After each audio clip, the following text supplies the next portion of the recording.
Bonjour. Moi, je suis Thomas Le Guernic et je m'occupe globalement de tout ce qui touche à l'expérience client à l'IFOP, donc à l'Institut d'études. Alors, expérience client, c'est un concept assez large. Disons que nous, d'un point de vue études, c'est assez spécifique. On s'intéresse au parcours client, on s'intéresse de manière générale aux indicateurs qui relèvent de l'expérience d'achat et puis un petit peu de dispositifs client mystère. Voilà. Voilà, et donc moi je suis Charles Decaux, je suis le directeur marketing de Verichic. Alors en quelques mots, Verichic, c'est un site de vente privée d'hôtels extraordinaires. Voilà, de façon très humble. L'idée s'est lancée sur un constat assez simple qui était que même les plus beaux hôtels ont des chambres vides. Et donc nous, notre métier, c'est d'aller négocier avec les hôteliers des chambres dans leurs hôtels. Et on va les proposer sous forme de vente privée à nos membres.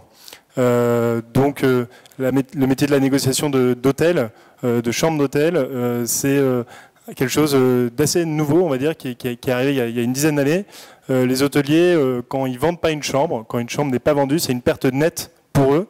Et donc, ils ont vraiment besoin de canaux de distribution pour faire de la promotion lorsque leurs taux d'occupation sont plus faibles.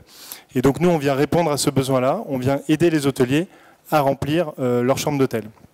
Donc on est 50 salariés chez Verichic actuellement, dont 20 commerciaux, dont le but c'est de convaincre des hôtels de travailler avec nous et de faire des opérations de promotion avec nous. Aujourd'hui, on travaille avec plus de 2000 hôtels dans le monde, qui sont majoritairement en France, en Espagne, en Grèce, en Italie.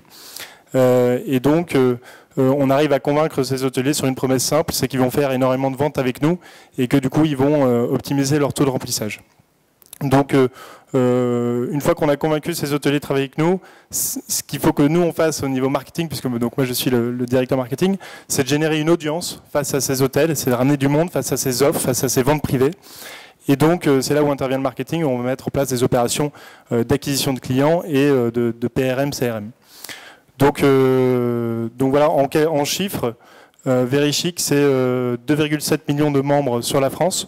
On est présent et en France et en Angleterre. Nous avons réalisé un volume d'affaires, on va réaliser un volume d'affaires en 2015 de l'ordre de 45 millions d'euros, ce qui va représenter environ 300 000 nuitées en 2015. Donc voilà, donc on est en train de s'imposer dans le paysage de la distribution hôtelière comme un acteur représentatif. Et voilà, on a aussi généré 1 million d'installations de notre application iOS. On est présent sur iOS, pas encore sur Android. Et dans ces 1 million d'applications iOS, on a environ 300 000 qui sont opt-in aux push notifications. Et on a un avantage vraiment très important par rapport à beaucoup de sites, c'est que nous, les clients, doivent absolument s'inscrire donc pour accéder aux offres. On a un site de vente privée. Ce qui fait qu'en permanence, on sait qui regarde les offres. C'est-à-dire qu'on a à chaque fois quel email est en train de regarder quelle offre, quel email est en train de faire quelle action. On a cette information, ce qui nous distingue d'autres acteurs du e-commerce. Et donc moi je m'appelle Julien Gauthier, je dirige Omnisense. Omnisense c'est une solution de tracking cross-canal et de réengagement. Donc c'est une solution qui nous permet en fait de savoir ce que font les utilisateurs sur le desktop, sur le site mobile, sur l'app, et de pouvoir les réengager de la meilleure manière possible, soit par email, soit par notification push, soit par ad server ou enfin voilà, par tous les canaux. Et on travaille notamment avec la société Verichic et Charles.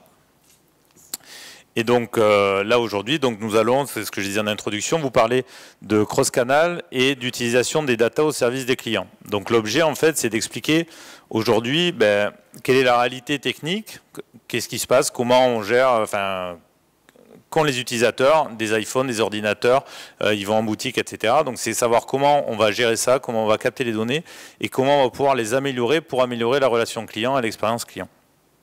Donc le cross-canal, on passe souvent de cross-canal au niveau du digital, mais c'est aussi la problématique du drive to store. Donc en fait aujourd'hui, comme on le voit sur le schéma, on a pris un schéma qui est assez générique, qui montre qu'aujourd'hui un utilisateur, le matin va se lever, alors je ne sais pas si vous y voyez bien, Je suis désolé pour les couleurs. Mais grosso modo, un utilisateur va se lever le matin, va consulter un service sur sa tablette, va ensuite prendre les transports en commun et va être sur son smartphone, et va ensuite arriver au bureau et va se connecter au travers de son ordinateur.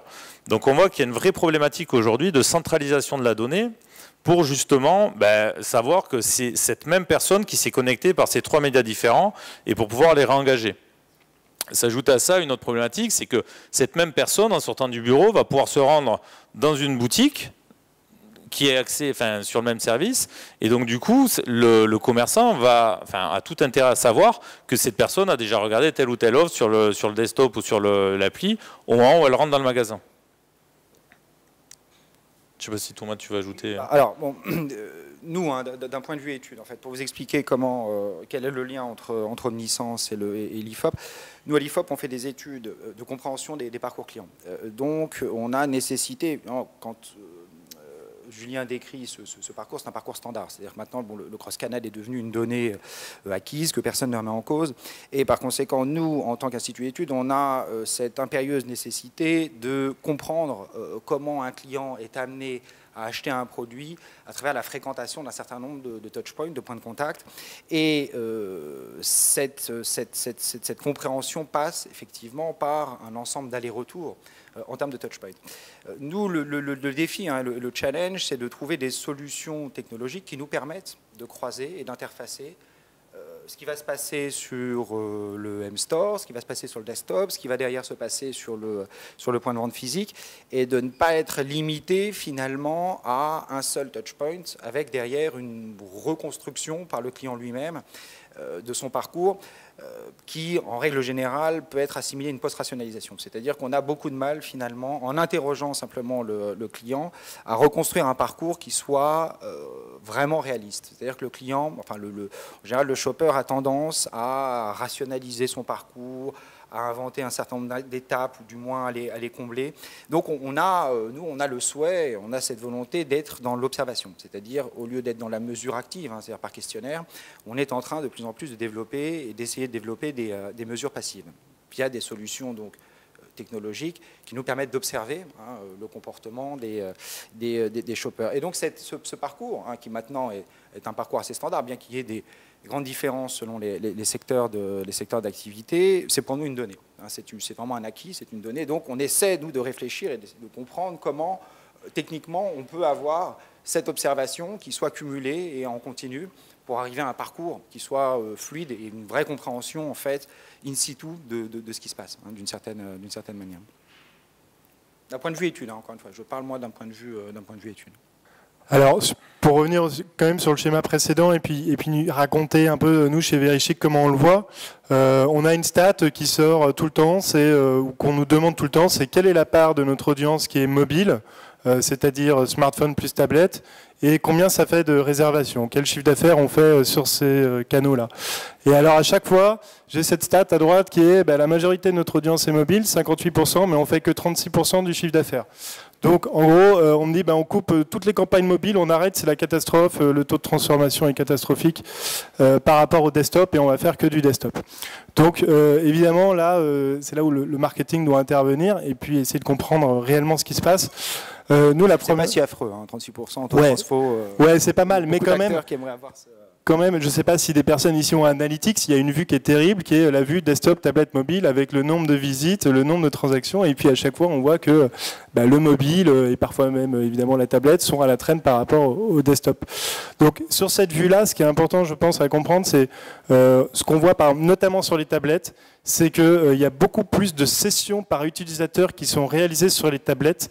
Et donc, c'est important de ramener cette stat de transfo, non pas sur la session, mais sur l'utilisateur, et de vraiment regarder par personne unique quel est le taux de transfo et pas forcément par session.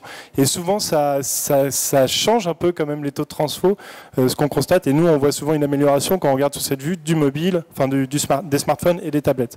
Ça, c'est le premier point. Le deuxième point, c'est que nous, on a 20% des résas desktop qui ont à un moment transité par un support mobile, que ce soit par un support même smartphone, que ce soit application ou site mobile. Donc c'est énorme. Et en fait, si on prend ces 20% de résas et qu'on les mettait on les rajoutait en quelque sorte en 36%, même si ce ne serait pas très mathématique, on verrait quand même une part du mobile dans les réservations qui est énorme en fait, enfin, qui permet vraiment de compenser ce taux de transfo qu'on pense faible. Donc le mobile, c'est vraiment un outil de consultation, c'est non seulement un outil de transaction, mais c'est vraiment aussi un outil de consultation avant une conversion finale sur desktop. Voilà. Ensuite, nous, ce qu'on voit, c'est que sur smartphone, on va avoir pas mal de résas assez peu impliquantes sur des petits paniers moyens pour le week-end qui vient, alors que pour les achats plus élevés, on va voir qu'ils vont regarder l'offre sur leur smartphone et puis ils vont finir par convertir sur desktop. Donc voilà. Donc le mobile et vraiment le cross-canal est quand même. Il ne faut pas du tout négliger le mobile quand vous voyez des taux de conversion faibles. Il faut regarder quel est l'impact sur les résas desktop. Et en fait, nous, on peut le faire parce qu'on sait, on mesure qui fait quoi sur chaque device. Grâce à Julien, on enregistre toutes ces données. Et donc, on peut effectivement mesurer ça, alors que sur les sites ouverts, j'imagine que pour certains d'entre vous, c'est plus difficile de voir ce qui se passe entre les canaux. J'ai une question. C'est sur la base de ce taux de transfo que vous observez. Est-ce que derrière, vous avez des sortes de procédures finalement de clienteling, c'est-à-dire de relance en fonction du canal observé ? Alors nous, on a un canal de relance de prédilection qui est l'email, parce que historiquement, c'est ce qu'on a le mieux développé.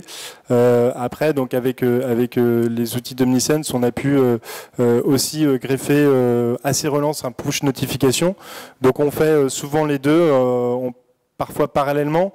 Notre prochain défi, c'est d'avoir un cycle de vie client et des relances qui puissent être différenciés push notif versus email en fonction de ce que le client préfère recevoir. C'est ça. Alors, nous, ce qu'on fait en fait en termes d'études, c'est qu'on fait sur la base donc, des observations d'un grand volume de parcours client, on fait derrière des typologies, c'est-à-dire des typologies de clients, et en général, on arrive à déterminer finalement le canal de relance et de retargeting qui est le plus pertinent. Donc, évidemment, ça dépend vraiment des secteurs d'activité, mais ton taux de transfo est quand même assez bon, je tiens à te rassurer, mais c'est vraiment ces stratégies finalement de retargeting par canal, elles se font en général sur des typos qui sont assez costauds, quoi. On a des gros volumes, mais derrière après c'est très précis, parce qu'on a des formules qui permettent de recalculer pour chaque nouveau client dans quel typo il va se trouver, etc. etc. Donc c'est des outils qui sont assez puissants. Donc rapidement ensuite, chez Verichic, on essaye de créer du lien. Donc c'est pour rebondir sur ce que tu disais. On essaye de créer du lien entre les supports. Donc quel que soit le support utilisé, que ce soit iPhone, mobile ou desktop, un utilisateur consulte des offres et il va recevoir à la fin de sa visite un email qui lui récapitule les offres qu'il a vues. Donc c'est l'email là qu'on voit à droite rapidement. Et donc en fait, ce qui est pas mal, c'est que ça va permettre, par exemple, quelqu'un qui consulte sur son smartphone, sur le site mobile des offres, il va recevoir l'email, il va le regarder chez lui et il va pouvoir ensuite convertir et recliquer dessus sur son desktop par la suite. Dans le meilleur des mondes, nous, ce vers quoi on tend, et on n'y est pas encore, mais on y bosse, c'est de synchroniser la navigation mobile vers desktop. C'est-à-dire que si je consulte 4-5 offres sur mon mobile, c'est quand je reviens sur desktop que je puisse identifier la personne et lui dire, voilà, vous avez consulté ces offres récemment, on vous les met ici dans un coin si vous avez besoin d'y réaccéder facilement, pour faciliter la conversion, enfin la navigation mobile, et puis une conversion desktop. C'est un comportement quand même qu'on voit beaucoup. Et puis ensuite, par rapport à ce que tu disais, effectivement, une évolution possible à laquelle on réfléchit, c'est quand on fait par exemple un panier abandonné, donc on a un email de panier abandonné.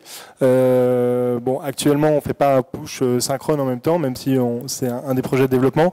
Mais ce qu'on se dit, c'est est-ce que la meilleure idée, c'est pas forcément de pusher et l'email et le push notif en même temps, mais c'est peut-être de faire l'email panier abandonné et puis 6-7 heures plus tard, un push notif qui viendrait compléter comme une sorte de relance si l'utilisateur n'a pas acheté entre-temps, qui viendrait compléter comme une sorte de relance l'email qui a été envoyé précédemment. Donc le côté asynchrone nous semble assez intéressant comme démarche là-dessus. Sur le fait d'être cross-canal aujourd'hui, c'est que c'est pas...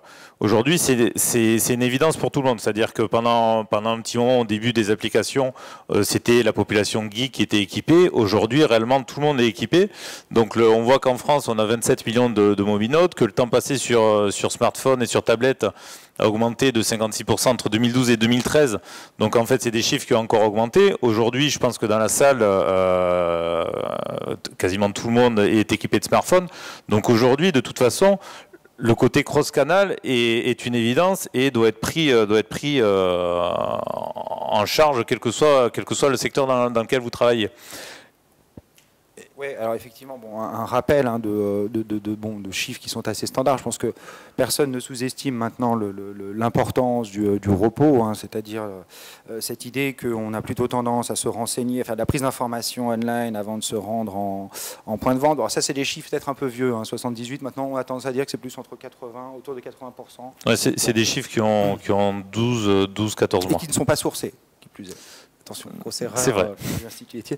Alors, le deuxième point, finalement, sur le showrooming, bon là, pareil, hein, c'est un comportement usuel depuis maintenant quelques années, qui est connu, qui est plutôt bien étudié. Bon, pour en revenir à ce qu'on disait tout à l'heure, finalement, cette typologie de comportement, hein, et d'aller-retour entre points de contact, on a maintenant la certitude finalement que cet aspect showrooming est un petit peu plus complexe. C'est-à-dire que les gens qui font du showrooming peuvent tout à fait le lendemain retourner sur le e-store ou sur le m-store pour la semaine suivante retourner en point de vente et faire contractualiser un achat. Donc on est vraiment à réfléchir finalement sur des typologies de clients, mais qui ne sont pas des typologies unilatérales. C'est-à-dire qu'on est vraiment dans la complexité des comportements et on est, nous, dans toujours l'essai, hein, la tentative de définir finalement des canaux de prédilection. C'est-à-dire que les comportements sont complexes.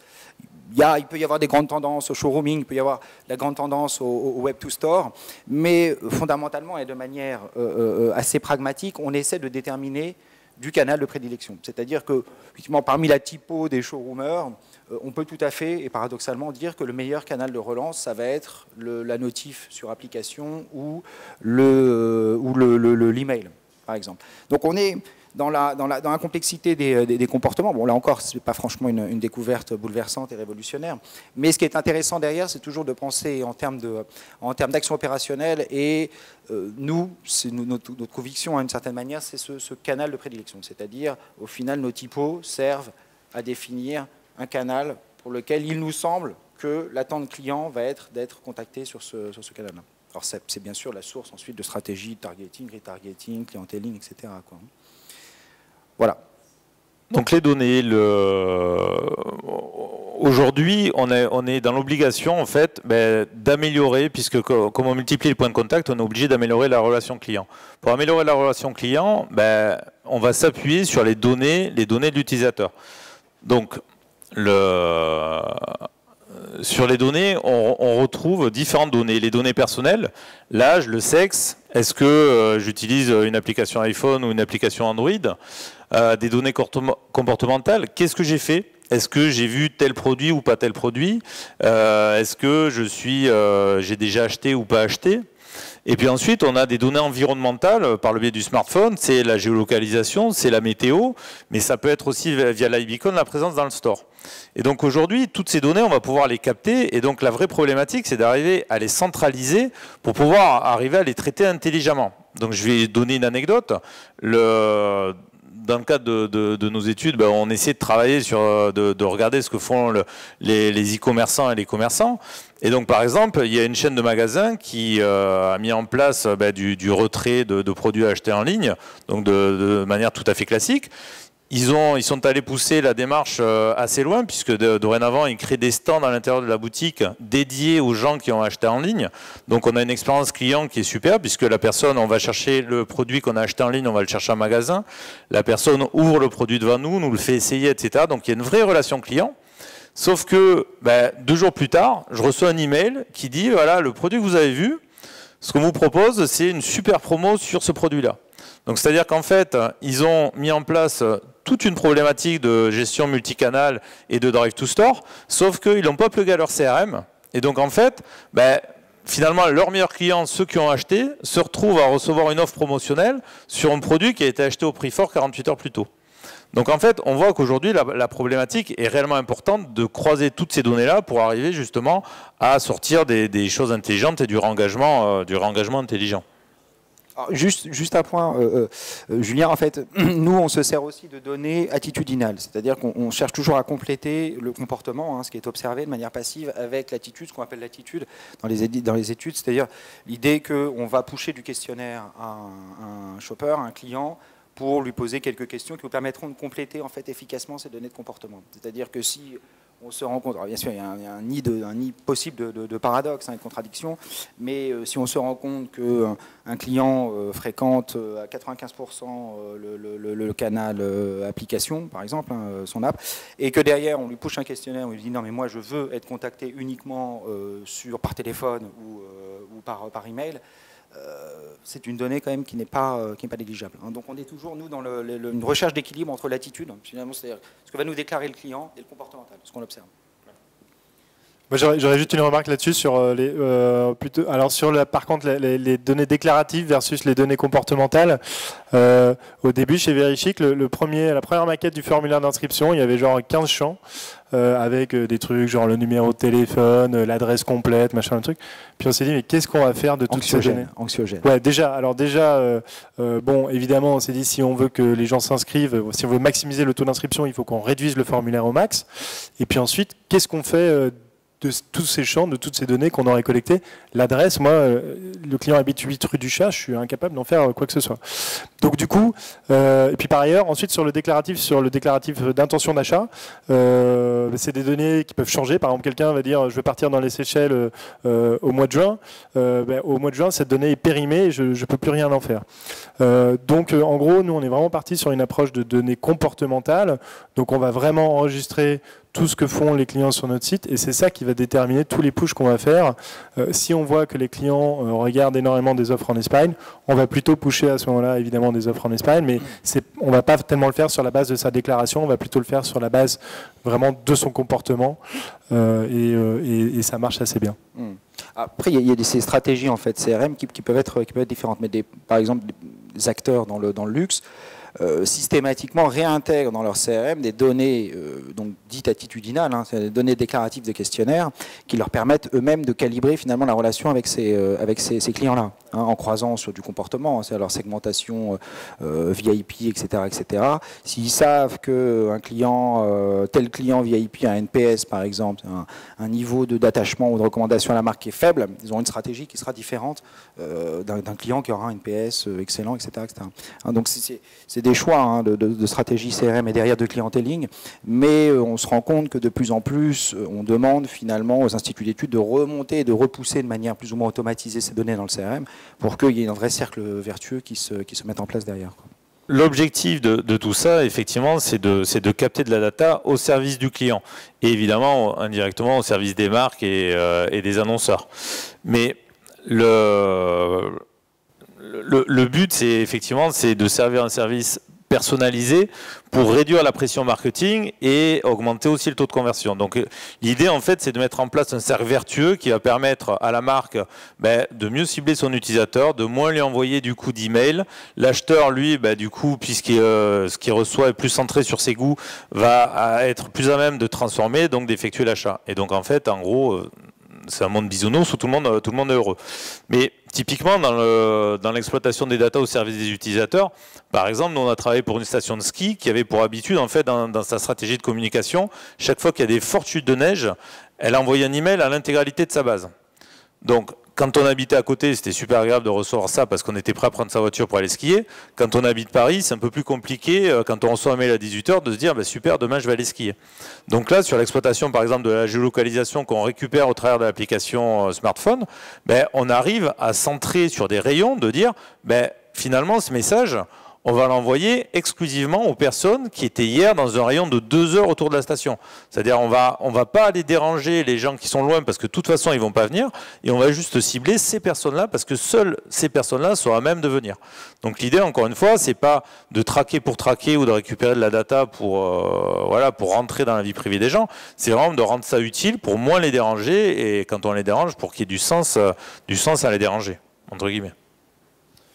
Voilà.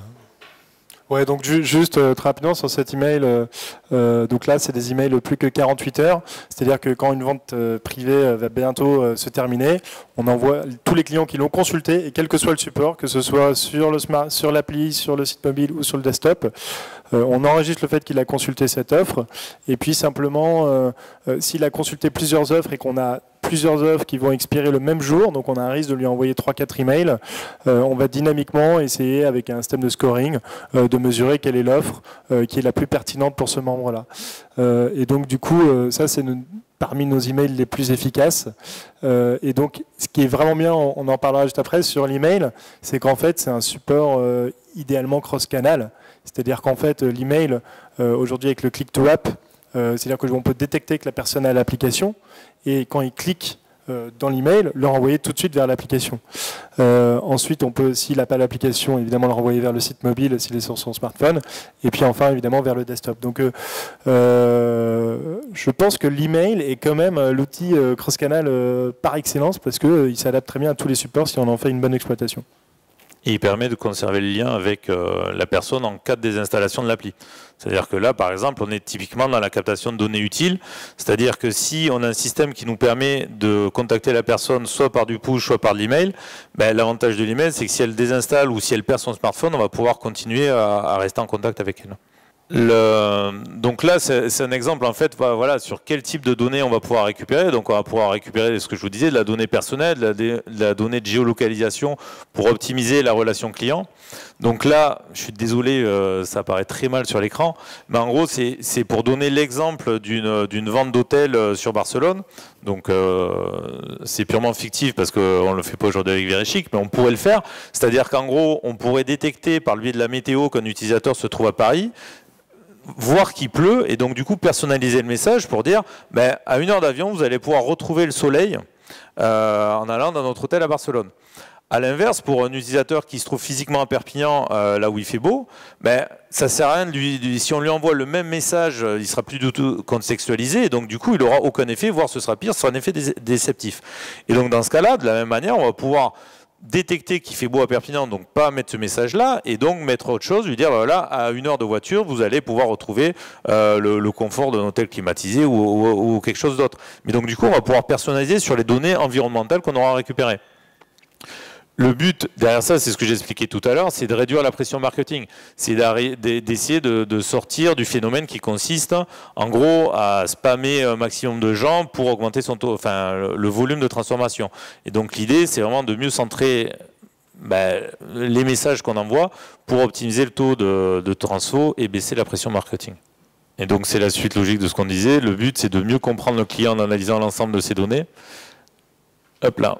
Donc là, c'est notre démarche, on pense que c'est la meilleure, c'est d'arriver à avoir un comportement, enfin une analyse user-centric, c'est-à-dire de pouvoir avoir une techno qui va vous permettre de centraliser tout ce que vos clients et visiteurs ont fait. Peu importe le média qu'ils vont utiliser, peu importe s'ils sont sur un app mobile, un site ou un site mobile, ben, ce sont les mêmes utilisateurs. Donc vous devez mettre en place un tracking qui va vous permettre en fait de savoir ce qu'ils ont fait sur l'ensemble des médias et de sortir de la logique de silo, comme le font beaucoup de sociétés, qui consiste à dire un utilisateur qui va sur le site web, je vais l'adresser par l'email, un utilisateur qui va sur l'appli, je vais l'adresser par la notification push. Sauf que dans les faits, il y a de fortes chances que ce soit la même personne qui est sur les deux canaux, et donc du coup, soit vous allez envoyer le même message sur les deux canaux, ou alors, parce que vous n'avez pas la techno qui va vous permettre de le faire, dans le doute, vous allez, ce que font beaucoup d'éditeurs, ne pas agir sur le canal push, parce que vous allez dire, je préfère ne pas adresser de push plutôt que d'envoyer le même message que j'ai envoyé par mail.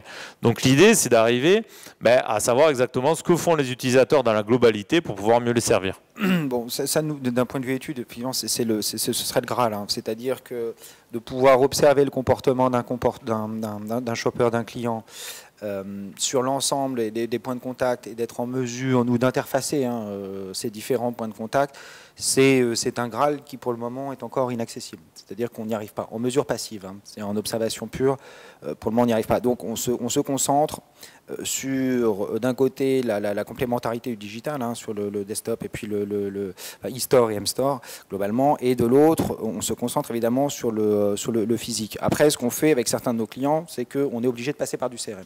c'est-à-dire qu'on ne peut pas interfacer sans ce passage par le CRM. Alors, ça peut nécessiter un certain nombre d'opérations qui peuvent être de grande ampleur, mais globalement, nous, d'un point de vue étude, sans dédoublonnage, hein, c'est-à-dire sans trituration des données CRM, on est incapable de transversaliser d'une certaine manière le parcours client. Bien qu'on sache que ce soit, encore une fois, c'est le Graal, hein, c'est-à-dire que tous les efforts sont concentrés sur cette perspective, et on y travaille ensemble d'ailleurs, mais pour le moment, sans ouverture de CRM, on n'est pas en mesure d'interfacer. Pour le moment. Ok, en fait, donc, ce qu'on constate chez Verichic, c'est que les clients qui sont cross-canal, donc qui vont interagir avec nous sur un site mobile et sur l'appli et sur le desktop, c'est nos meilleurs clients. La valeur des clients qui sont sur tous ces supports-là, elle est vraiment incroyable par rapport à des clients qui vont être présents sur un seul canal. Donc on s'imagine que c'est lié à un attachement à la marque, certainement. Les gens ont envie d'engager avec nous sur plusieurs supports. Mais ça nous encourage aussi, nous, à équiper nos clients à fond, notamment avec notre appli, et à se mobiliser pour les équiper voilà, avec cette appli. Parce qu'on se dit, dans l'autre sens, peut-être que ça va augmenter leur valeur si on arrive à les équiper avec l'appli, et puis qu'ils fassent aussi de la consultation de desktop, site mobile. Mais voilà. Donc pour ça, en gros, aujourd'hui, pour vous donner quelques trucs qu'on fait, évidemment, par exemple, alors, quand quelqu'un se désinscrit de Verichic, de nos emails, on lui propose d'installer l'application. Et donc ça, c'est quelque chose qui marche assez bien. Également, parce qu'en fait, ça permet de montrer qu'il y a d'autres façons de rester en contact avec Verichic. Il y a des gens, comme disait Thomas, qui ne sont pas affinitaires avec un canal, qui ne sont pas affinitaires email. Les emails, voilà, ils en reçoivent beaucoup, peut-être trop. Et donc, du coup, ils sont contents de pouvoir quand même installer l'appli et de rester en contact avec nous via l'appli et peut-être recevoir des push notifs plutôt que des emails. Donc ça, c'est la première chose. Ensuite, la deuxième chose qu'on fait, c'est qu'on détecte l'ouverture sur smartphone ou sur tablette. Enfin, nous, on n'est que iOS, donc on va dire sur iPhone et sur iPad, pour proposer dans la foulée d'installer l'application. Donc, si votre si votre ISP, votre société qui vous permet d'envoyer des emails, vous permet d'identifier ça, c'est un truc que vous pouvez mettre en œuvre assez rapidement et c'est assez efficace. Alors après, ce qu'on constate, enfin, c'est assez efficace. En fait, nous, ce qu'on constate sur les emails qui pushent l'installation de l'appli, c'est des assez bons taux d'ouverture. Et en revanche, bizarrement, on ne se l'explique pas pourquoi. Alors, on a essayé de faire plein d'emails différents et de l'optimiser. On a un taux de réactivité, c'est-à-dire un nombre de clics sur la créa qui est pas mal, mais qui n'est pas extraordinaire. On s'attendrait à un truc genre 40%, et on est plutôt à 10-15%.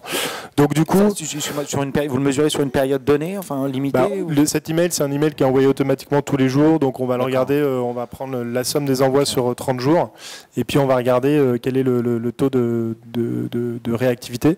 Et en fait, il clique pas vraiment. Donc là, on a un problème entre je reçois un email et je décide d'aller télécharger une appli dans le store.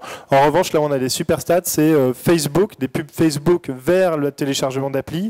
Là, ça marche super bien. Donc, ce qu'on fait, c'est qu'on prend notre audience qui a ouvert sur iPhone ou iPad. On les upload via des custom audiences pour ceux qui connaissent sur Facebook. C'est-à-dire qu'en fait, on va uploader ce fichier d'email haché, donc protégé, on va dire, chez Facebook, qui va être capable d'identifier ces personnes-là. Et à ce moment-là, on va pouvoir leur proposer d'installer l'application. Donc évidemment, là, du coup, on paye l'équipement de ces membres, puisque c'est de la publicité. Mais on pense que c'est le bon choix, parce qu'on voit que la valeur de nos clients est meilleure quand ils sont équipés d'une appli et qu'ils vont sur les desktops et qu'ils ne peuvent plus nous rater, quoi. Ensuite, le dernier truc, c'est un peu la même astuce. Nous, on a hélas des gens qui n'ouvrent plus nos emails et qui sont des acheteurs. C'est des gens qui ont consommé chez nous, qui sont des bons clients, qui sont des acheteurs, qui n'ouvrent plus les emails ou qui se sont désabonnés. Des acheteurs, hein, je parle vraiment de notre cœur de cible. Et donc, eux aussi, on va pouvoir les uploader via une custom audience sur Facebook et aller les retoucher sur Facebook. Pour installer l'appli ou bien également pour leur faire partager nos offres. Donc par exemple, là on a une campagne qui tourne qui va regarder le dernier pays dans lequel a voyagé l'utilisateur désabonné et on va lui proposer l'Espagne si le dernier pays dans lequel il a voyagé c'est l'Espagne, en se disant que souvent on constate que les gens revoyagent dans le même pays.